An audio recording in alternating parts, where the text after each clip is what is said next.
profil Pancasila. Oke, sebelum belajar ya kita akan berdoa dulu ya. Ayo silakan dipimpin ketua kelasnya. Mana teman-teman, sebelum kita belajar kita baca doa.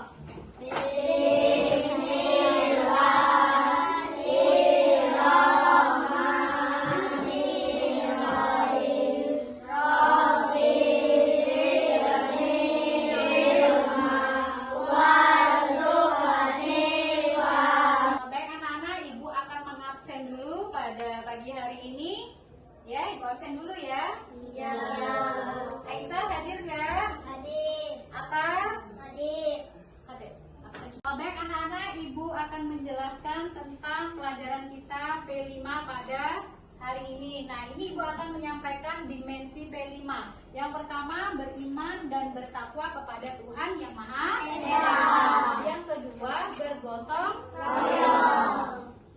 Nah, anak-anak, berikutnya elemen P5 yang akan kita lakukan pada pagi hari ini yaitu elemen yang pertama, akhlak terhadap alam. Kenapa akhlak terhadap alam? Karena kita akan melakukan daur ulang sampah plastik. Yang kedua, elemen yang kedua adalah kolaborasi. Kenapa? Karena kolaborasi kita nanti ya anak-anak sekalian akan bekerja sama dalam kelompok bersama teman-temannya, itu akan membuat sebuah karya ya. Nah, Ibu akan menyampaikan sub elemen P5. Yang pertama, menjaga lingkungan alam sekitar. Karena apa? Karena kita tidak membuang sampah sembarangan dan kita akan mendaur ulang sampah plastik. Yang kedua yaitu kerja sama. Karena supaya pembelajaran kita nanti hari ini lebih semangat, kita akan bernyanyi P5 dulu ya. Ayo silakan semuanya berdiri.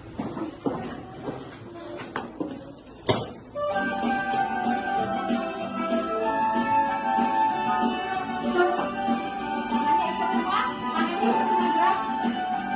Belajar Pancasila, beriman dan bertakwa pada Tuhan Yang Esa dan berakhlak mulia, berkewinan global, gotong royong mandiri, kreatif dan bernalar kritis. Belajar Pancasila, beriman dan bertakwa pada Tuhan Yang Esa dan berakhlak mulia, berkewinan global, gotong royong mandiri, kreatif dan bernalar kritis.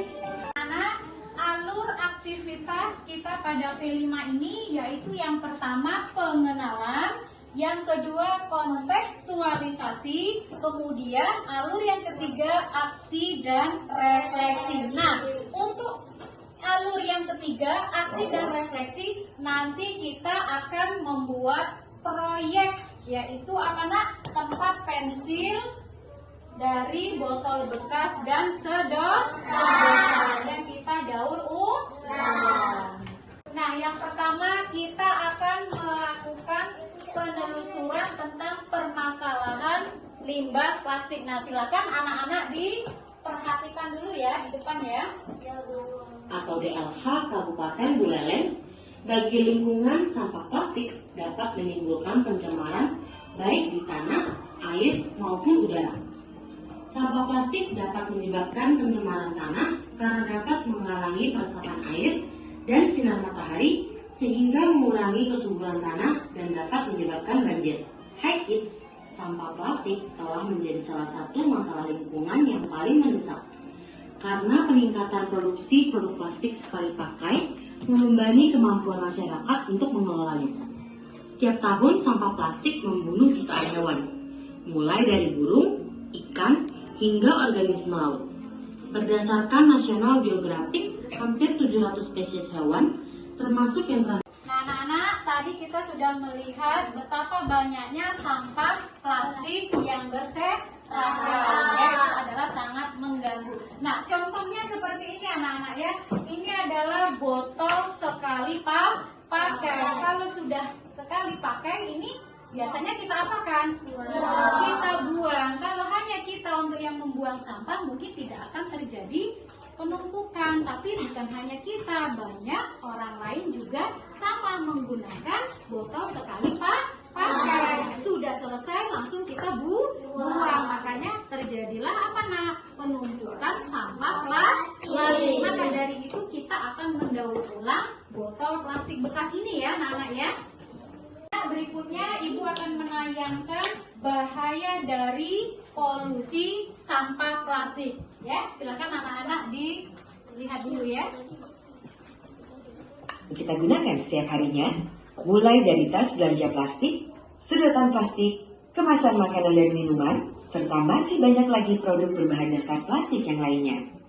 Lalu, kemanakah semua sampah plastik yang kita gunakan itu berakhir?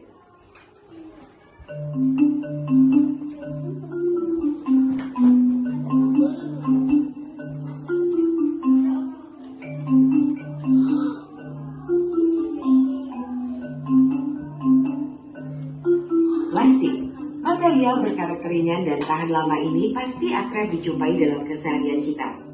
Selain praktis, plastik sangat digemari karena harganya yang relatif murah dan mudah didapatkan.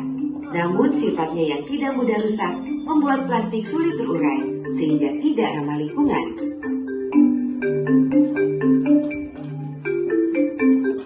Ayo anak-anak, berikutnya Ibu akan membagikan LKPD. Anak-anak tolong dikerjakan bersama kelompoknya ya, tentang ancaman polusi sampah plastik ya.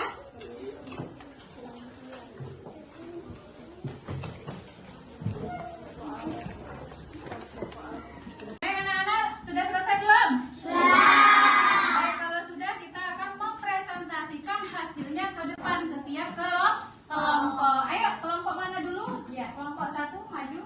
Yuk, silakan dipresentasikan. Contoh sampah organik. Contoh sampah organik adalah sayuran. Ya, kita kelompok lain, ayo.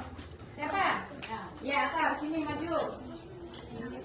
Jadi menyebutkan contoh apa nak? Sampah B3. Ya, coba. Sampah B3 adalah sampah yang berbahaya. Ya, jawabannya betul semua. Ya, ayo. Nah, kita sampailah pada penghujung pembelajaran aktivitas 1 ini. Mari kita simpulkan bersama-sama ya. Jadi kesimpulan dari banyaknya sampah plastik dan polusi sampah plastik adalah apa? Sampah plastik dapat merusak lingkungan dan berdampak buruk pada kesehatan manusia. Kemudian, sampah plastik sulit terurai secara alami dan dapat menyebabkan polusi. Kemudian, sampah plastik dapat mencemari tanah, air, dan udara. Baik anak-anak, sekarang kita masuk tahap kedua, yaitu tahap kontekstualisasi P5. Jadi yang pertama adalah pengertian daur ulang sampah plastik. Adalah proses mengolah kembali plastik bekas menjadi bahan yang dapat digunakan kembali untuk membuat produk plastik baru. Kemudian yang bisa didaur ulang sampah anorganik seperti plastik, kertas, dan kaca dapat didaur ulang menjadi produk baru. Bank sampah anorganik dapat dijual ke bank sampah untuk didaur ulang. Kemudian manfaatnya apa? Mencegah dan mengatasi pencemaran lingkungan, mengurangi polusi udara akibat sampah plastik. Anak-anak, Ibu akan menampilkan cara mendaur ulang botol plastik dan sedotan bekas. Silakan anak-anak diamati dulu ya.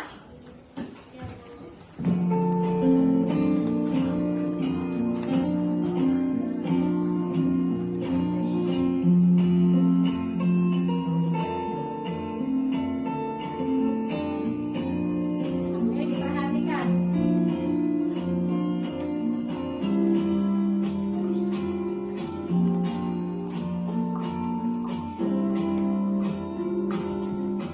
Selanjutnya anak-anak kita identifikasi mengenai cara daur ulang sampah plastik bersama kelompok. Nah, ini akan Ibu bagikan. Silakan dicari bersama kelompoknya ya. Mengidentifikasi apa nah?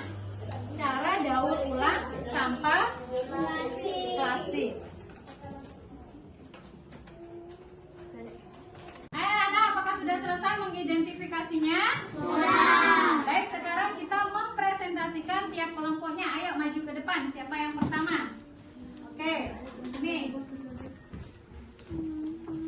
Ayo silakan hasil identifikasi setiap kelompoknya apa? Bekas botol plastik bisa dibuat pot bunga. Ya, benar ya. Botol plastik bekas bisa digunakan untuk pot bunga ya. Silakan kelompok lain. Anak-anak, itu tadi kegiatan kita yang kedua, kontekstualisasi tentang cara mengolah sampah plastik.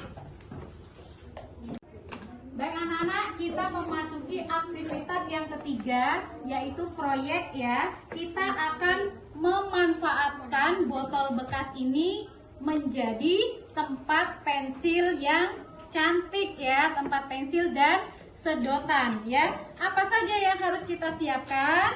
Yang pertama ada botolnya, nanti kita gunting ya, kita potong menjadi seperti ini ya. Kemudian ada sedotan ya, kemudian ada apa nak, gunting, dan ada lem ya, nanti kita buat bersama kelompok. Ini adalah penayangannya, cara membuatnya, tolong diperhatikan ya. Nah, ini anak-anak cara membuat tempat pensil dari botol bekas ya. Tolong anak-anak perhatikan caranya dulu ya, saksikan dulu videonya.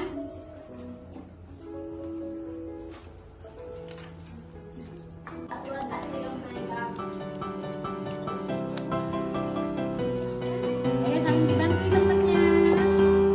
Tidak ada yang gunting, batasnya mana?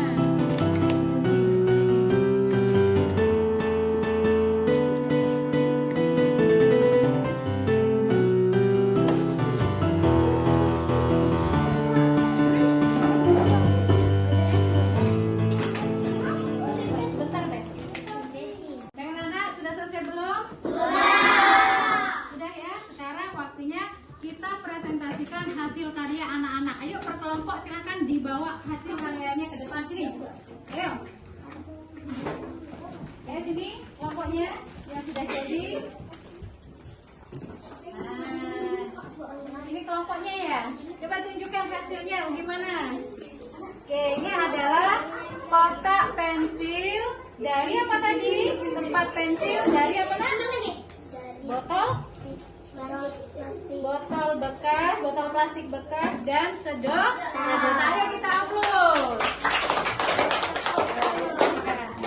Lagi. Anak-anak, selanjutnya ya, kita setelah selesai membuat karya proyek tempat pensil dari botol bekas plastik ya, dan sedotan. Sekarang kita akan merefleksikan kegiatan kita. Ya, jadi Ibu tanya nak, kesulitan apa yang anak-anak temui pada saat membuat karya tadi?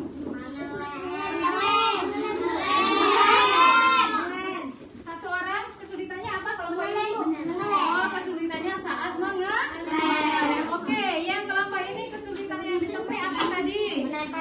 Menempelkan ya. Oke, baik. Anak-anak, kita telah selesai ya pembelajaran P5 kita pada pagi hari ini.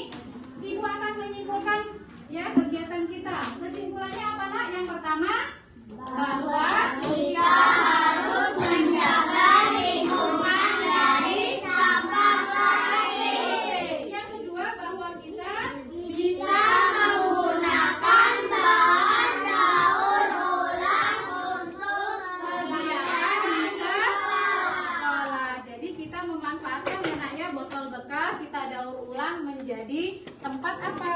Tempat pensil, vas bunga, gitu ya anak-anak ya? Paham ya? Oke, marilah kita akhiri kegiatan P5 kita pada hari ini. Mari kita bersama-sama mengucapkan hamdalah. Alhamdulillah.